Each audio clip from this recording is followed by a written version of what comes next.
Kung bago ka lang dito sa NTPH, maaari bang makahingi ng isang like at subscribe? At huwag kalimutan pindutin ang notification bell para ma-notify kapag may ganito tayong upload. Salamat kabayan! Korte, yung pabilitis kay former President Duterte. Gaano po kayo kapagpan? Alam niyo naman, di ba? Parang buhay yan eh, walang kasiguruhan. Pero kailangan ngayon, may tumayo na. Sinasabi namin, hindi naman magpabayaan eh. Tayo-tayo kami eh, di naman pala dito ang pakiramdam ninyo. Sa inyo, okay lang. Eh sa amin, hindi okay lang. Di ba? Kung suriin ninyo, yung pinagdaanan namin, yung history namin, personal, background, as a public officials, you will see the consistency. Pag bayan na pinag-uusapan, kinabukasan na ng ating mga nakit, diba? Kailangan manindigan na tayo. Senator Greg, sir, alam naman natin na hindi karapat-dapat yung criminal justice system natin dito sa ating bayan na matagal ng bulok at wala. So ngayon, naniniwala kayo na magiging maayos at takbo niyan pag si President Duterte ang sinalang, ano ba? At alam ba natin, di ba, Senator Greg, alam ba natin sa media naging nakabulok eh, baka criminal justice system sa ating bayan.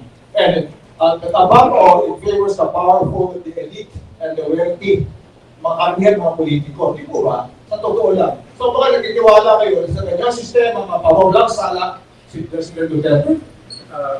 Dodi, magandang gala, no? Medyo naguguluhan ako doon sa... Dahil, maganda, dahil nagsasalita na tayo ngayon. Pero ayoko magsimula tayo sa turuan at sisyan. Accepted na may institutional damage. Di ba? May kabulukan yung sistema, pero hindi lang naman ngayon nangyari yan. Diba? Dahil kung mauwi na naman tayo sa turuan at sisyan, abay, ang susunod dyan, next step is piko na. Pag nakapiko na, iyak ka na. Personal na. Yun ang ayaw natin mangyari. Dahil we have to start on the right foot. Na ngayon, sabihin mo, totoo naman, di ba? Historically.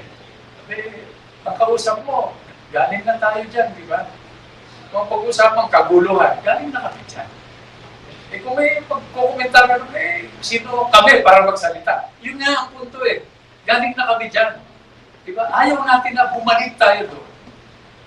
So we have to start on the right foot. But I agree with you. So much repair has to be undertaken, no? Institutional damage. But I agree with you. But first step, ibalik din. Protect life, liberty. Ayusin natin yung protection of liberty. And then that should be small. By the way, Lodi, mahirap to. Itong gagawin natin, hindi ito walk in the park. Mahirap itong gagawin natin. Hindi ito... Last question. Senator Greg, so tanggap naman ninyo kasi sa September 23 daw, ang simula basically ng trial proceedings. Kasi sinabi din naman ng huwes dyan sa ICC that it will be the start of them taking up your concerns, especially the due process, on September 23 pa. Okay. Tanggap niyo ba yun? Yeah, double-edged na naman yan. Justice delayed is justice denied. Correct? Huwag naman sana umabot na ng September. Justice delayed eh. At the same time, pakawalan ninyo as soon as possible. Bilisan nyo. Dahil deprivation of liberty na yun ang pagkaintindi ko. Diba? Kung mali pagkaintindi ko, magsalita tayo.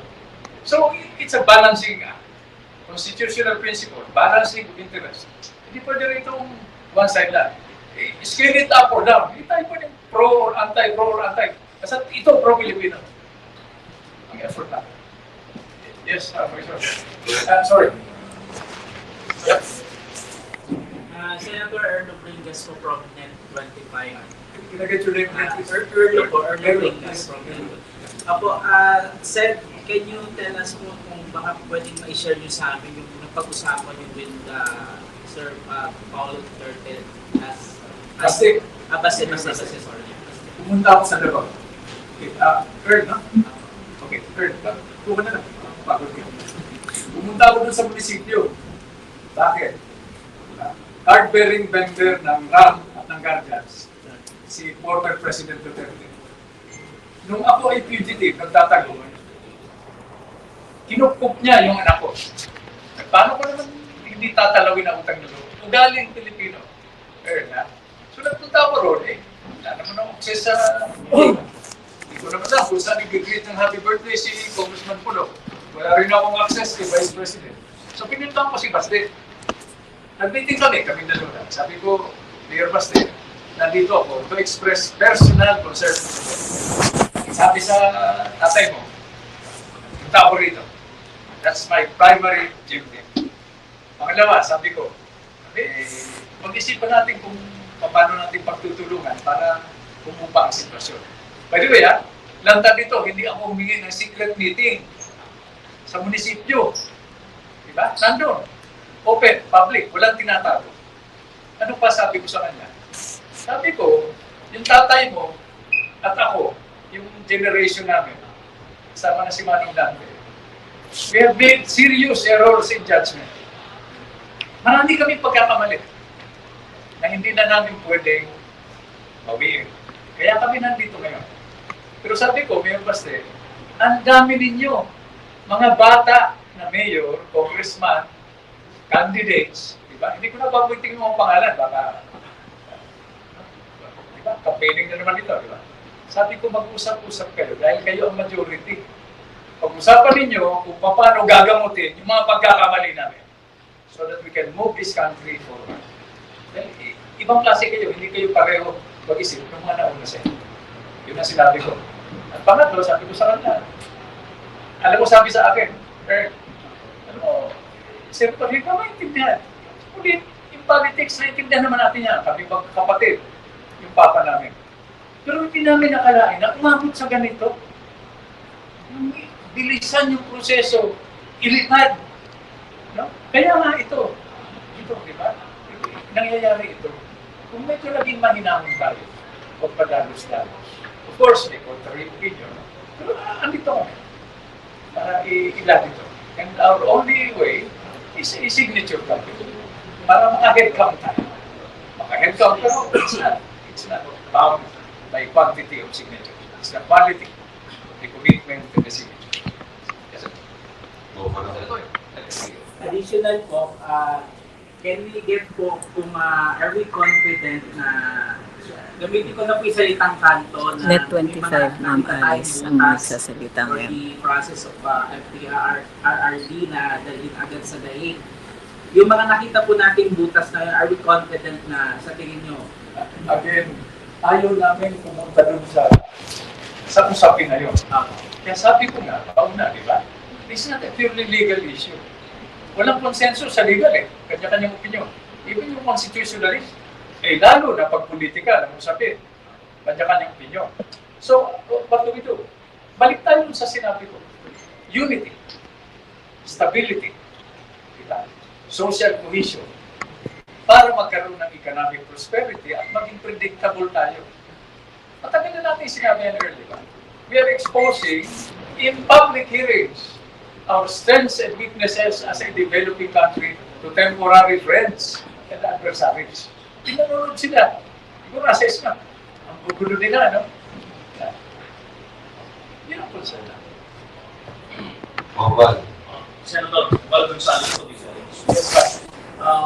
Sa past briefing po ngayong araw, sabi po ni Palas Press Officer Attorney Claire Castro na kailangan daw ay makipag-meeting daw po muna sa legal counsel ni FPRRD, baka tumating doon po sa punto na hindi lang din daw po kayo pakinggan ng ICC. Ito na. Kaya, may pagkasibat na natin. Ba't naman ako aasa sa opinion nila? Initiative natin ito. Hindi importante sa amin kung ano ang legal opinion, political opinion. Dahil kung i-angkla na naman namin itong initiative sa legal counsel ni FPRRD, hindi ikakahon na naman kami. Sabi nila, this is a pro-Duterte effort. By the same manner, no, na nung magpunta ako sa Davao, pinasabihan na namin yung mga kaibigan namin doon sa palasyo. Napupunta kami roon. Hindi para guluhin, para mag-udyok, mag-gatong, mag-sudsod, in a personal capacity, to find out if there is an avenue for working together, crossing partisan political lines, para pag-usapan ito. Ayaw namin i-apply yung position namin sa isang sektor lang, isang grupo lang. Ano na? Kasi kung gano'n ang sinabi ng talagang salita ng Pangulo, parang inaamin niya, hindi niya pa nabasa yung rules of procedure ng ICC. Kasi itong ginawa natin ngayon, kung babasahin mo yung procedure, independent ito sa gagawin ng mga abogado ng dating Pangulo. Dahil ito'y nakalagay sa kanila mismong patakaran. Pwede tayo magpaabot ng saloobin ng isang NGO patungkol kung sino yung gusto natin bigyan ng suporta by way of a labing kagaya nito. At hindi ko nga maintindihan kung kailangan mag-over sa advice ngayon. Dapat siguro ang nakuha natin mula sa kanila, bakit hindi man lang lumitaw nung arestuhin ng dating Pangulo? Samantalang sinasabi nila na ginawa yung pag-aresto in compliance with the obligation under the Interpol. Kaya lang hindi nyo napansin na hindi man lang nag-figure out kung sino yung representative ng Interpol. Di ba napakalaki ng importansya ng Interpol sapagkat doon pa rin nakasalig yung pagkaka-aresto sa Pangulo. Dapat lumitaw sana bago inaresto yung Pangulong Duterte, malinaw sana na yung physical copy ng warrant of arrest pinresenta eh. Di malinaw yung gano'n eh. Parang nauna yung pag-aaresto kaysa sa presentation or serving ng warrant of arrest. Malinaw yun eh. Nakikita ko kasi binabasa lang ng General Torre mula dun sa kanyang cellphone. Parang wala yung warrant of arrest. So dapat sana yung representative ng Interpol maliwanag nandun sana sana yung nagpapaliwanag hindi si General Torre. Hindi yung tagapagsalita ng PNP. Hindi nyo ba naitanong bakit yung pati yung nagbasa ng Miranda rights, bakit si General Torre? Bakit wala man lang, okay lang siguro siyang magbasa, ngunit nandun sana sa tabi niya yung representative ng Interpol.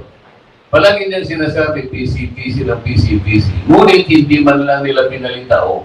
Nasaan yung executive ng PCTC? Sa pagkakaalam ko, ito yung counterpart, local counterpart ng Interpol sa ating bansa. Hindi man lang ninyo tinanong sa kanila, nasaan po yung Interpol? Bakit po si Torre na lang ang salita ng salita at saka yung PNP? Samantalang inamin po nila, dinig na dito, na kaya lang sila nandun, sabi daw ng Interpol, nag-request sila ng police and security assistance. That was the only role of the PNP, to provide security and police assistance. Bakit siya ba yung nagbasa ng Miranda rights? Sino ang Interpol representative na sumama kay Pangulong Duterte hanggang ihatid sa Netherlands? Meron bang nakita kayo na Interpol representative na sumama sa Pangulo? Wala. Ito yung sinasabi namin na dapat sana ay na-determine nating lahat kung siya ay inilagak muna sa isang competent judicial authority bago ginawa lahat ang dapat nilang gawin. Eh wala nang pinagdaanan na ganito, kaya na questionable eh. Ito po yung posisyon na gusto namin iparating sa pamagitan ng isang NGO na aming po in-organize ngayon, sapagkat ito naman ay sang-ayon din sa patakaran ng ICC. Pinapayagan naman po ang ganitong mga undertakings, ang ganitong initiative para maiparating sa kanila yung saloobin ng isang grupo o mamamayan o NGO. Kaya nga amicus curiae po eh. Sang-ayon po sa section 103 ng kanilang rules and procedure. Hindi po illegal ang ginagawa natin. Sang-ayon, minabuti namin na isang-ayon lahat ang gagawin namin. Sang-ayon sa patakaran at provision ng ICC. Hindi pa po namin kino-question yung jurisdiction dito. Iba pong usapan yun. Sa palagay namin, ito yung pivotal issue na gagawin naman po ng mga legal counsels po ng ating Pangulo. Tungkol naman po doon sa kagustuhan namin mauwi sa kagad dito, sapagkat ang kanya pong karusugan naman, alam naman natin. Pinapayagan din po kasi ng patakaran o provision ng ICC yung interim release pending trial. Kung halimbawa po, September talaga yung actual trial, kinakailangan pong ma-determine yung po bang continued detention ng dating Pangulo is required while waiting for the trial. Yun po ay necessarily gagawin ngayon ng ICC pagka nagkaroon po ng petition, re-reviewin po nila yung ginawa ng prosecutor na mga conditions na inihain niya nung siya'y humingi ng warrant of arrest. Baka po yung condition na ibinigay niya ay hindi na po obtaining. Kasi po nilagay po niya ang isa sa kondisyon kung bakit kailangan arrestuin si Pangulong Duterte. Kasi popular po pala siya dito sa ating bansa. Yung pagiging popular ba niya, ibig sabihin, he still wields power in this country. Mali siyang popular, pero hindi na po siyang presidente. Private na tao na lang siya. Yun ang mga ICC, nakinig ka na, kung mo popular. Talaga po popular, wala tayong magagawa rin. So yung kondisyon po ba na dahil popular siya, kailangan siyang arrestuin. Yun po yung gusto namin, na-reviewin ngayon. Kasi po, nakalagay sa tuntunin ng ICC, pagka hindi na nasatisfy ang ICC na yung mga kondisyon na inilatag ng prosecutor ay hindi na effective, pwede po niyang i-release ang dating Pangulo with certain, with or without conditions. Ako po papayag, kami po papayag. Kahit katakot-takot na kondisyon po, provided na makatuwiran naman, magbibigay po tayo ng kondisyon. Yun lamang, iuwi na lang muna habang naghihintay po siya ng takdang araw ng kanyang trial. Yun po lang, ito po ay sangayon din sa patakaran ng ating mga batas. No person shall be deprived of life, liberty, and property without due process of law. Hindi naman po talaga na-observe. Lahat po tayo alam natin na meron na pong naunang warrant of arrest na inisyo ang ICC na ipinadaan din sa Interpol sa presidente ng Russia, Vladimir Putin. Meron na rin pong naunang warrant of arrest na inisyo at ipinarte rin sa Interpol sa presidente ng Israel, Benjamin Netanyahu. Bakit po itong dalawang leader na ito, sa kabila ng ito po ay meron ng red notice sa Interpol, nauna pong na-issue ng warrant of arrest, bakit hindi po na-arrest? Dahil wala pong isang mamamayan ng unang Israel ang nakipagsabuatan sa isa. Yun po ang aking opinion. Maaari pong mali ako, maaari akong tama. Sapagkat kung mayroong isang Russian o mayroong isang Israeli na nakipagsabuatan, naahuli na po siguro, nauna itong dalawang dito. Kung tutuusin po, kung tutuusin, ano po ba yung isang elemento ng crime against humanity? Yung atake po na gagawin, widespread and systematic attack directed to a civilian population. Ay yung missile po ng Russia at saka missile ng Israel, ganun po. Wala pong kinikiling, wala pong sinisino kung sino tatamaan niya. Yun ang systematic and widespread attack to a civilian population. Ang Pangulo Duterte po ba? Hindi po, direkta lang po doon sa mga kalaban po ng katahimikan ng ating bansa. Yung sumisira sa buhay ng isang tao, yung sumisira sa pamilya, yung sumisira sa lipunan, yung droga po. Yun ang dinirekta niya sapagkat pananagutan sinupin at depensahan ang kapakanan ng mga pamilya. It is a legitimate government operation. Wala pong missile na ginamit. Direkta po, tinutokhan nga po eh. Hindi po widespread. Hindi po tinutok-tok na gano'n. Magbagong buhay kayo. Magbalik loob kayo sa... Binigyan po lahat ng pagkakataon. Marami pong merong collateral damage. Talaga pong gano'n eh. Lalaban talaga yung mga yan eh. Mga kriminal yan eh. Papayag po ba tayo? Kahit na po meron pong imperfections ang ating batas. Sir, wala pong perfecto pong sistema sa mundo. Ngunit huwag tayong papayag na mauna pang humatol ang isang hukuman na hindi natin naiintindihan kung ano ang kanilang batas.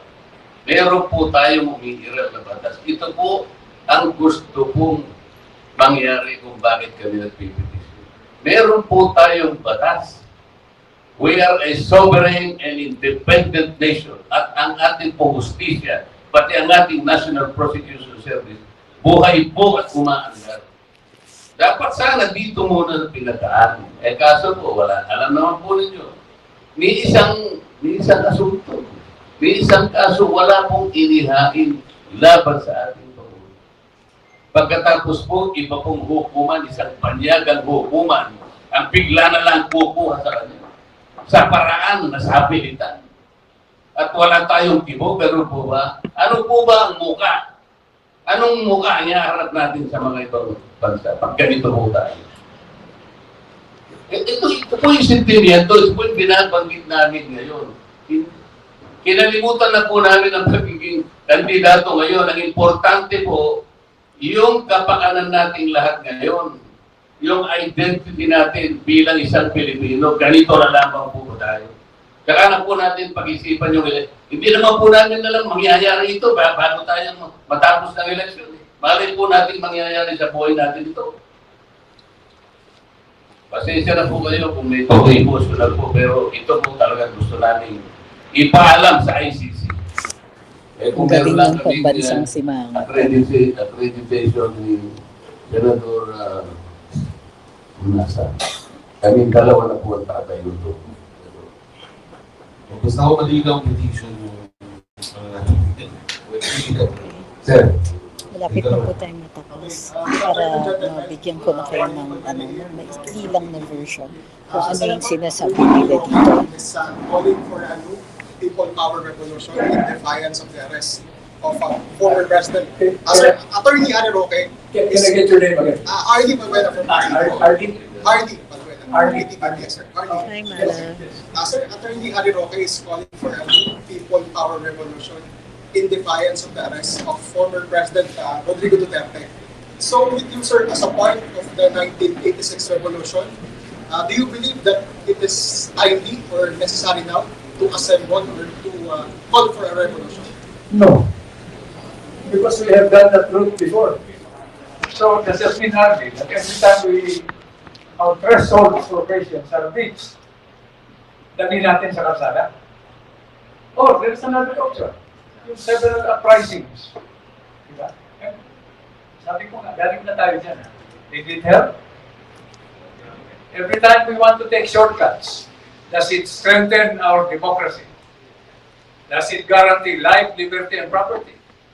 Does it allow us, especially government, to address the real problems of the country? Food, clothing, shelter, health, education, and now access to data. Data, information, the new goal, the new way. Kung ang sagot yes, di, kasada tayo. Kung hindi, what? Well, let's not, let's be more patient with each other. Let's reach out. Yeah, sabi ko kanina ni Lordy, what? Hinahinay tayo rito. Diba? Ang dali, pinakamadaling gawin talaga yung ang gulo.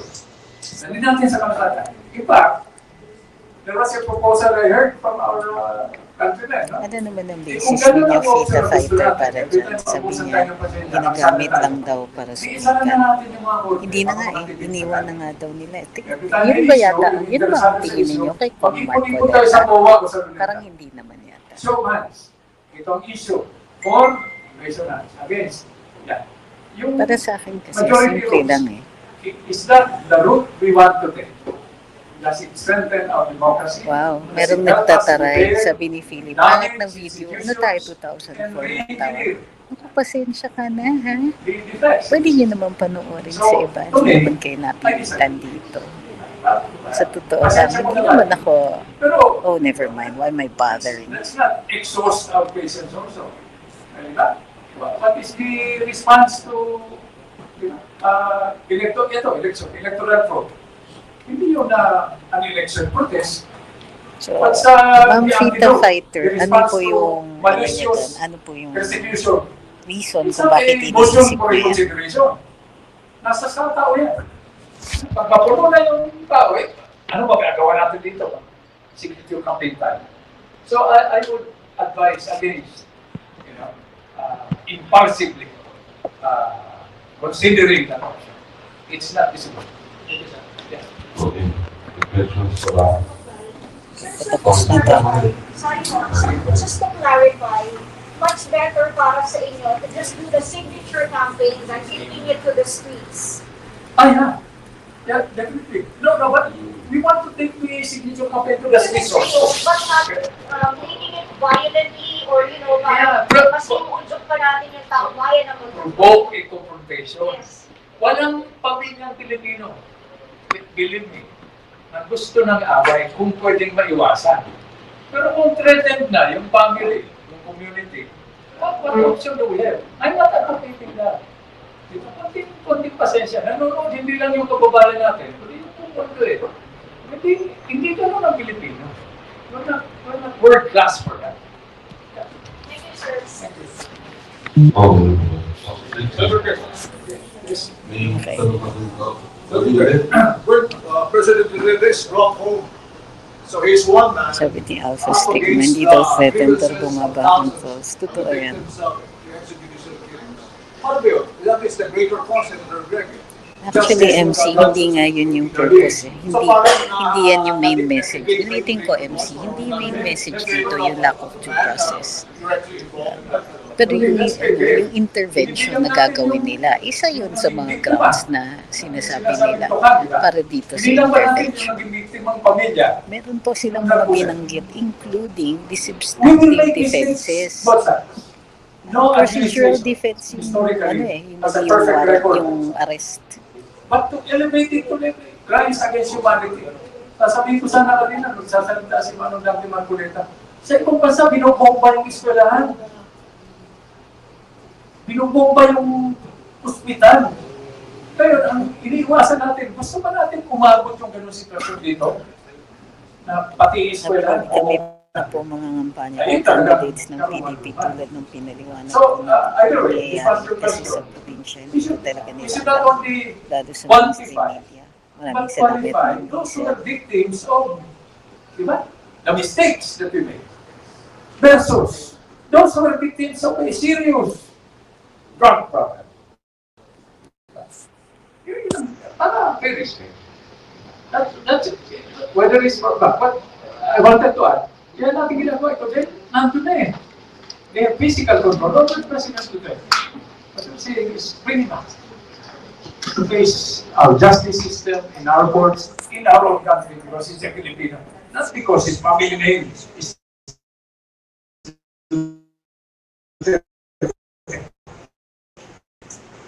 Don't stop unless Tuloy-tuloy daw ito until makauwi si PRD. Tuloy-tuloy ito. Tayo mag-isulong, di ba? Okay, Bitat, maraming salamat na mga kapatid sa inyong panahon.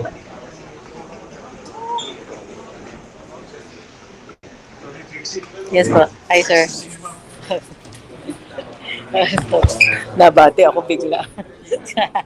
Sige, magla-live po tayo ulit. Kunin ko muna yung mga ano nito.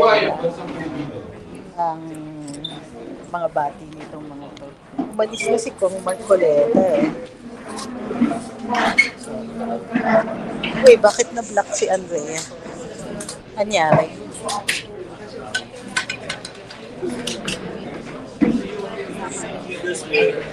Nakausapin natin si ano. Para magla-live tayo mamaya, i-explain ko yung mechanics, bakit bakit ganito yung procedure na ano nila. Ito ay paraan para madinig ang mga tao, tayo, marinig yung mga opinions natin ng ICC. So, babalik po tayo in a little while, mag-charge lang muna ako. Okay? So, I hope,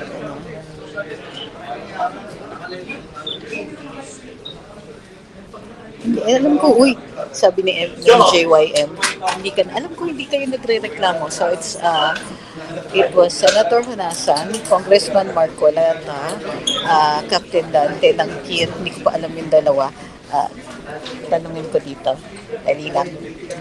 wala akong assistant ngayon, wala si Dion, kaya medyo maano, yung sama ng video, yung mga ganyan, may mga humihirit pa dyan na, ano to, 2020, 2004, masyado tayo mga low-tech, ano, sa ano, natawa naman ako dito kay Philip, sa ano, so, marami pang nag-interview kay Sir. Babalik na lang ako. Mag-charge muna ako so that I can interview him at a later time.